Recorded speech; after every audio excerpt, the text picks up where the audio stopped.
When you think about in the context of what we're just talking about, can you, from a vibrational standpoint, talk about the word responsibility? Because that's a conflicting word for me when I think about doing what I want to do sometimes. I just would like to hear you talk about responsibility. Let's look more to its roots. Let's start with the idea of response. Response first. And then let's talk about the law of attraction. And then let's talk about connection and how in sync you are with your inner being.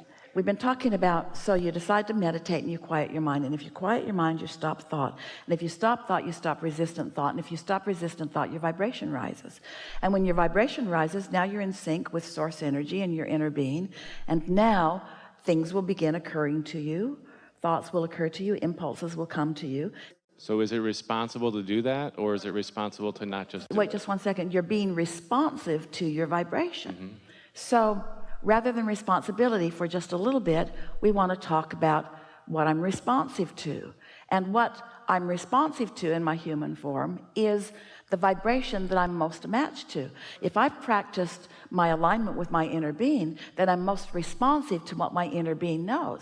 If I've been watching television and complaining about this and that and this and that, or if I'm in the middle of an uncomfortable relationship at work or at home or whatever, then that might be what's active in me, and I'm responsive to that. Our friend was talking about his father, who's responsive to all kinds of things because of the thoughts he's been thinking and the life he's been living. So now you want to take that responsiveness, which we want to call a law of attraction thing, and you want to make yourself responsible. So if you're going to be responsible, then you've got to be responsible to how you've tended to your vibration. We would call it your responsibility to feel good. You really owe it to yourself to feel good, because when you feel good, then good things come to you, and when you feel mad, they don't. And if you want to call it responsibility, that's just fine. But the reason it's tripping you up is because there are so many people around you who have not actively known about the law of attraction. They've not been thinking about inner being. They will say things like, let your conscience be your guide, or they will say things like, follow your gut instinct and things like that. People have been dabbling in this. All kinds of people have had connection and inspiration, and they get that. This is not the first conversation about any of this, but most people are living life by default, and most people are just responding to what they're giving their attention to. And so then there are those who decide they're going to lead someone, lead a child, or even lead a mate, or lead a group of people who are working for you, or lead a team. And their attitude about leadership often is by pointing out to you the things that will go wrong if you don't do this, and if you don't do this. If you don't do this, you're going to get fired, and if you don't do this, you're not going to amount to anything, and if you don't do this. And so most people have been pushing hard against what they don't want, and then disallowing what they do want. And so their idea of what comes to them is all disturbed. It's all distorted, because even in religion, they will say to you, if you keep these rules and you do these things and you don't do these things, then you will be rewarded. And then logical people keep those rules and don't feel all that rewarded. And then they see others around them not keeping the rules who seem to be thriving. And they say, what's going on? And then people say to them, oh, well, you can't tell while you're still here on earth. The reward comes after you die. And we are here to tell you, your guidance system is giving it to you now. What's happening in non-physical is what's happening here. When you don't feel good, you've pinched yourself off from it, and there isn't a reward. Your rewards are happening here. It's what alignment is. It's the emotion that you feel in any moment is what you're reaching for, you see. So getting back to the point that you were sort of kind of making, is that people who want something from you will convince you that there's this set of rules that you need to follow, and rarely does that set of rules include do your best to feel good as much as you can. Usually the rule is, I'm going to need your sacrifice and your commitment, and I'm going to need you to do these things, and you need to put this first no matter what. I don't think it's other people doing it to me. I think it's me doing it to myself. I think, Well, we think so too at this point, but we don't think you learned it from nobody. yeah, that's a good point. But I'm the one doing it, just to be clear. But it's such a wonderful thing when you now know that. If you just leave here with this one understanding. We like that word, understanding. What's standing under? What's the basis beneath what you know? So if you just leave here with this one understanding, that your inner being is you, and your inner being is the non-diluted, non-resistant version of you, and that your inner being is even what you want to call future because it hasn't manifested yet, but we want to call presence because it is a vibrational reality version of you, and that your inner being has a point of attraction, and so do you, and that your emotions equal that resonance or lack of it, that harmony or discord, that allowance or disallowance. And so when you feel negative emotion, Esther stops often, and when she's feeling some negative emotion about something, and she acknowledges, you guys don't feel this way about that, do you? And I know why. Thanks for reminding me. Her emotions remind her all day, every day. That's what they're for. It's guidance. I said to my wife, I said, sometimes I let it get so bad it feels like mental illness, but I came up with a new word for it. I called it mental willness because of the stuff I'm sometimes willing to put up with. And that's that moment where you just stopped it is really important. And if you don't stop it, it's all right. It'll get bigger, but then something will distract you, because at this point in what you've got going on, once you know these things, once you acknowledge that you are an extension of source energy, do you know that? And once you acknowledge that that source energy part of you is vividly aware and active in your life experience, do you know that? And once you understand that the things that you've asked for, your inner being is aware of and is attracting on your behalf, do you know that? Is attracting on your behalf. Then there's only one question to ask yourself. Am I a cooperative component right now? And if you got negative emotion going on, the answer is no, not right now. It doesn't mean no, not ever. No, not right now. Not while I feel like this. And if you're frisky and feeling full of fun and you're loving life, then you're letting it in, you're letting it in, and you're letting it in. And before you know it, you start really noticing the difference. You can feel when you're in the flow and when you're not. And the most important thing that your inner beings want us to convey to you is that when you're not in the flow, it's okay. Because your negative emotion about yourself could only exist because your inner being isn't having any negative emotion about you. If your inner being were as mad at you as you are, you wouldn't feel mad. Doesn't that make sense? It's the fact that your inner being knows that all is well and you don't that makes you feel bad. It's that your inner being knows that you are wonderful and you don't that makes you feel bad. Sort of makes you appreciate that discord, doesn't it? Ooh, my inner being must really love me because I'm feeling real bad right now. How does Source feel about budgets? I've never done budgets. I've always thought, who needs a budget? I'll just make more money.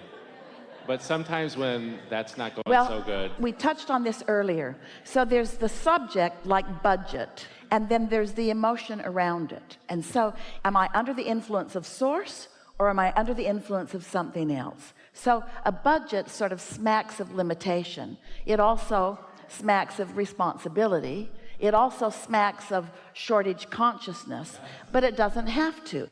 Let's go back to the conversation about make a decision and line up with it. If you have a belief that you want to be fiscally responsible and it feels like you're getting out of balance, and so you feel discord about it, you have to do something to allow that discord to go away.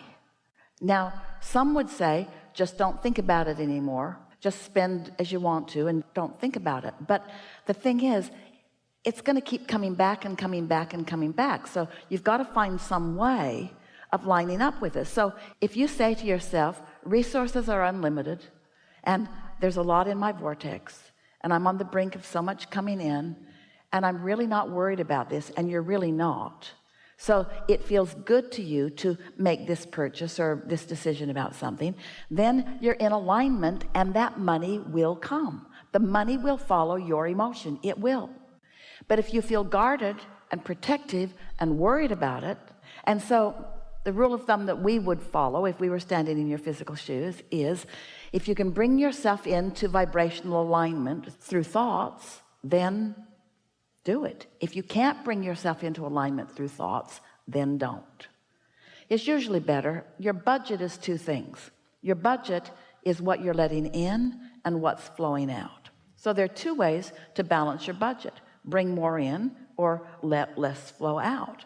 We're not big proponents of restricting yourself, because when you restrict yourself, you tighten up, you get into that shortage consciousness, and then while you may be controlling your budget by not spending more, you also stifle what's coming in with that feeling. So we would rather you let it flow out, knowing that it's coming in, that you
stifle what's coming in by letting nothing flow out. Does that How make much can you let flow out?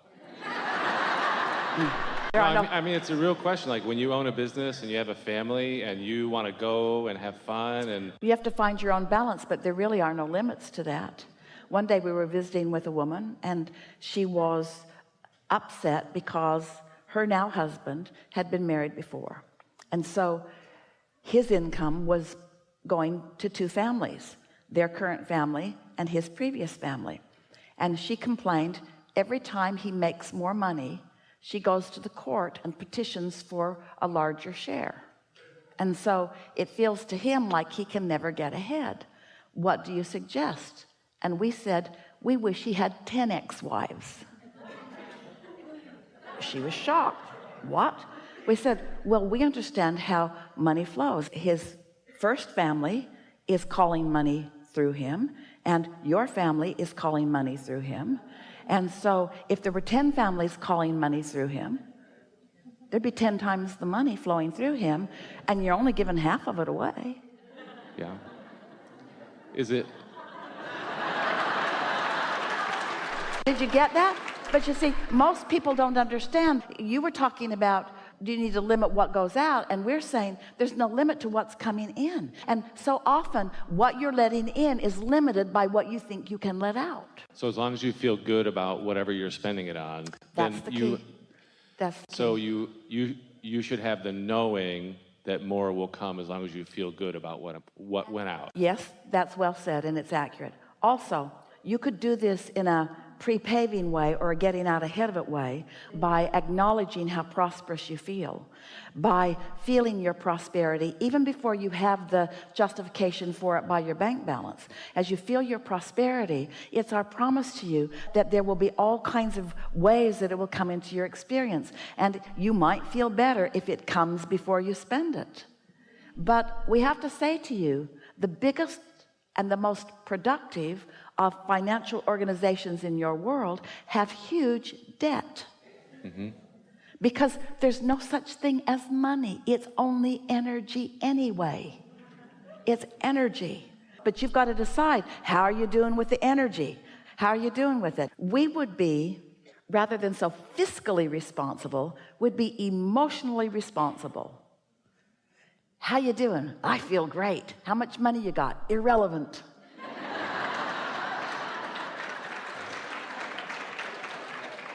It'll work out for you if you really hear this. It's energy, it's energy, it's energy, and it's boundless. The energy expands to match the desires. Humans think in a very finite way instead of an infinite way. They think there's this pie and it's this big, and that if I get this much of it and you get this much of it, pretty soon the pie will be all done. And if you take a lot, then you're depriving a whole bunch of others. They don't understand that the pie expands to equal the desire of those summoning. So collectively, you have created an unspeakable, abundant pie. And then you complain when just a few get what feels like way more than their fair share, because they're used to getting it. They're in a place of expecting it to come. It's easy for you to expect something and then those that are complaining about somebody else getting too much of the pie hold themselves in deprivation, where no matter how big the pie gets, they're never going to get any because they're so mad at those who are getting it. Don't forget to leave a positive message and subscribe.